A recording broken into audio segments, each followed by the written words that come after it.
ठंड की एक शाम। रोज की तरह गांव के 3 लोग बैठे हैं रघु की चाय की दुकान पर। शाम का अधता रघु की चाय के बिना जमती ही नहीं। भैया आज तो बड़ी देर कर दी आपने, सूरज भी हमसे पहले चला गया। पटरे पर पहले से बैठा एक युवक हंसते हुए बोला, मोहन भाई क्या करें, बुजुर्गों ने कहा है शाम की चाय और बातें दोनों धीरे पीनी चाहिए। और महेश भैया आज कुछ ज्यादा ही सोच में डूबे लग रहे हो। कुछ बातें हैं जो चाय से हल नहीं होती रघु, मगर हाँ, चाय उन बातों को सुन सकती है। मोहक ने टुकुर टुकुर देखा। महेश की यह शायराना बातें उसे अक्सर चकित करती थीं। भैया ये जो आप बोलते हो, क्या आप रात को सपना देख कर आते हो? नहीं, मैं सपनों में जाकर बातें सुनता हूँ, फिर लौटकर उन्हें चाय में मिलाकर पी लेता हूँ। इसी तरह बातों की महफिल सज रही थी। तभी एक धीमी आहट ने सबका ध्यान खींचा। गांव की तरफ से धूल उठाते हुए रास्ते से एक बूढ़ा आदमी आता दिखा। चेहरे पर वर्षों का अनुभव, चाल में धीमापन, लेकिन नजरें स्थिर जैसे कोई कहानी अपने पैरों से चलती चली आ रही हो। अरे शास्त्री जी नमस्ते, आइए आइए, बहुत दिन बाद दर्शन हुए आपके। शास्त्री जी आ गए, मतलब कोई कहानी जरूर निकलेगी। अरे बच्चों, चाय नहीं, आज मैं खुद ही एक चाय जैसी कहानी लेकर आया हूँ। कड़वी, मीठी और एकदम उबलती हुई। शास्त्री जी, आप हमेशा अपने किस्सों में आधा सच और आधा रहस्य मिलाते हैं। आज भी वैसी ही कोई बात है क्या? शास्त्री जी ने पास की बेंच पर बैठते हुए थैला रखा, आंखें बंद की और फिर धीरे से बोले, बहुत साल पहले की बात है, जब मैं रामपुर नाम के एक छोटे गांव में शिक्षक था और जब मेरी जिंदगी में एक नाम था राजाली। नहीं महेश, आज जो बताने आया हूं वो केवल किस्सा नहीं है, वो मेरा बीता हुआ कल है और शायद मेरा अधूरा वर्तमान भी।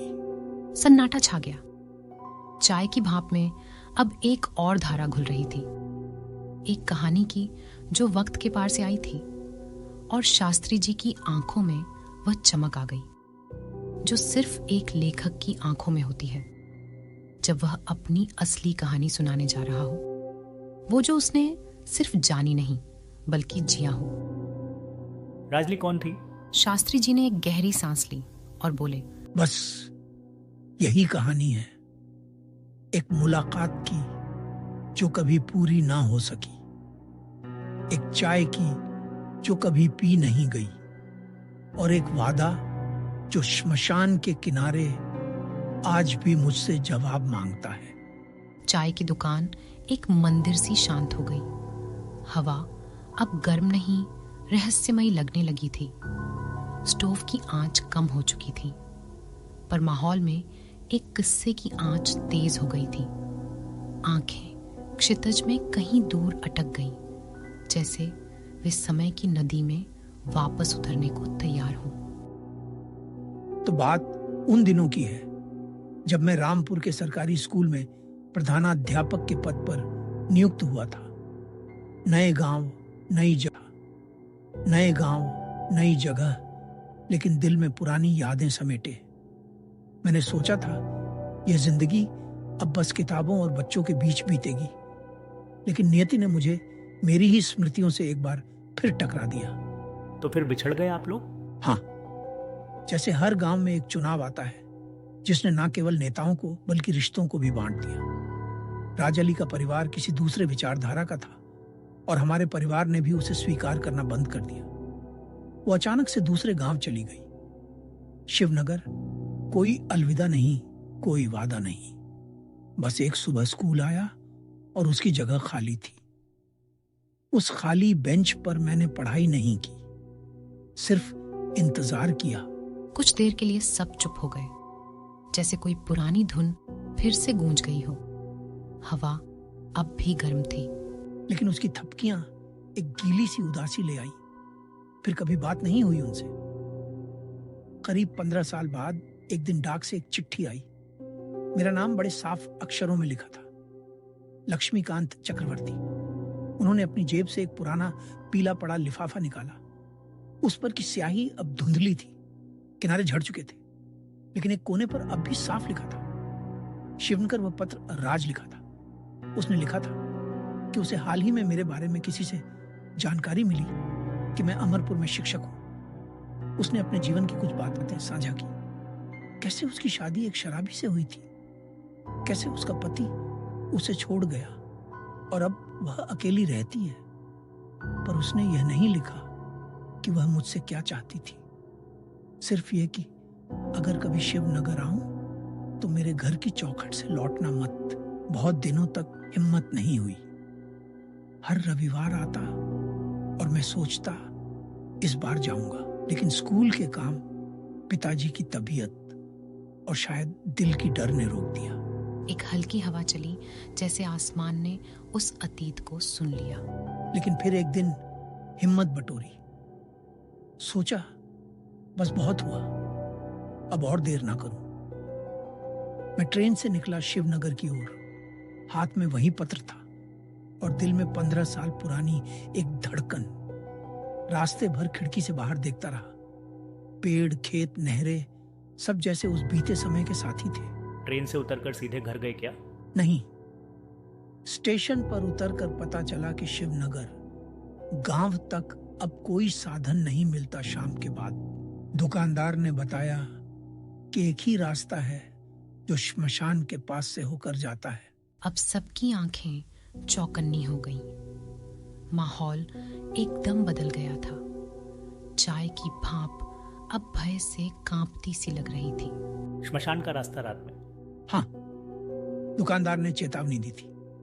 कहा था रात को उस रास्ते पर जाना ठीक नहीं। कई लोगों ने कहा है कि वहां अजीब आवाजें आती हैं। कोई तुम्हें पुकारता है, कोई पास चलता है, लेकिन दिखता नहीं।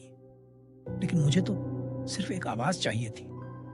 राजली की फिर तक कोई कुछ नहीं बोला तो मैं चल पड़ा पैदल। आपको डर नहीं लगा? डर लगा था बहुत, लेकिन उस डर से बड़ा मेरा पछतावा था। अगर मैं नहीं गया तो शायद यह कहानी कभी पूरी नहीं होगी। और जब कोई अधूरी कहानी किसी लेखक के पास रह जाती है तो वह उसे जिंदगी भर काटती रहती है। अब सबके चेहरे गंभीर थे। आंखें शास्त्री जी की तरफ खड़ी थीं, जैसे वे कोई भूत नहीं, एक गूढ़ आत्मा की कथा सुन रहे। श्मशान का वो रास्ता, वो अंधेरा और फिर वो आवाज। लक्ष्मीकांत शास्त्री जी की अभी आवाज भारी हो चुकी थी। हवा अब स्थिर थी, जैसे पूरा वातावरण सुन रहा हो।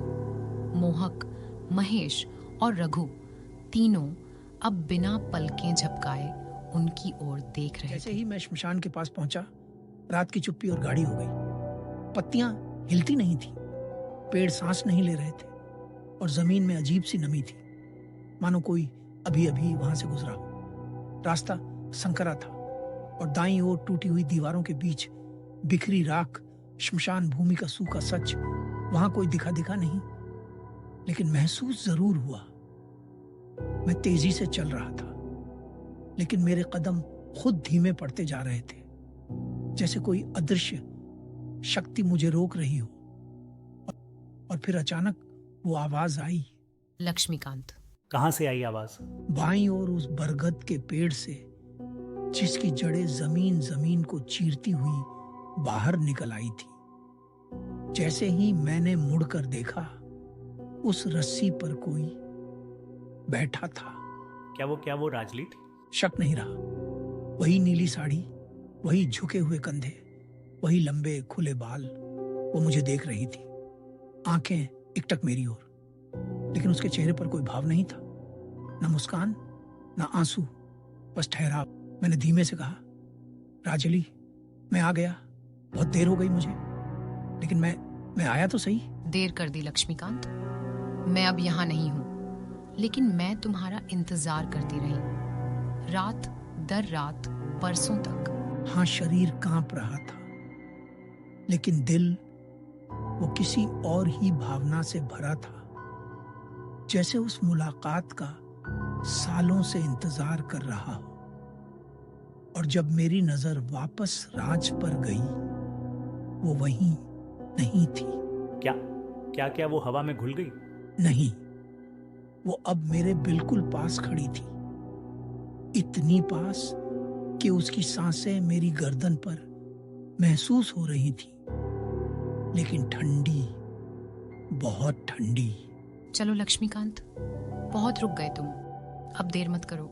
शास्त्री जी ने गहरी सांस ली, मानो किसी कठिन स्मृति में प्रवेश कर रहे हों।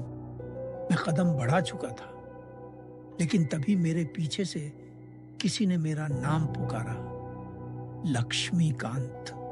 यह कोई दूसरी आवाज थी, चिंता पहचान की इंसानी। और जैसे ही मैंने पीछे देखा तो मैं चमक थी और माथे पर चिंता। बेटा रुक जा, उसके साथ मत जा, वो इस लोक की नहीं रही। आप कौन हैं? मैं राजली का चाचा हूं। वो अब इस दुनिया में नहीं है। उसने इस जगह पर आखिरी सांस ली थी, इसी रास्ते पर, और तब से वो यहां भटक रही है। हर उस इंसान का इंतजार करती है जिससे कभी कोई रिश्ता अधूरा रह गया। एक झटका लगा सबको। क्या वो पहले ही मर चुकी थी? हाँ, अगले दिन मुझे पता चला कि राजली की मौत एक सड़क हादसे में हो गई थी 2 साल पहले। और जिस रात मैं वहां पहुंचा, वही रात थी जब उसकी बरसी थी। अब हवा बिल्कुल स्थिर थी। रघु का स्टोव भी अब बिना आवाज के जल रहा था, और वो बरगद का पेड़ जैसे यहां भी आकर खड़ा हो गया था। मैंने उस चाचा जी को धन्यवाद दिया।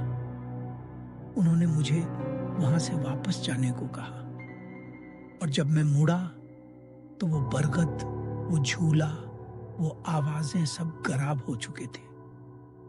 जैसे कुछ था ही नहीं, जैसे एक सपना देखा हो, लेकिन मेरे दिल में कुछ हमेशा के लिए बदल चुका था।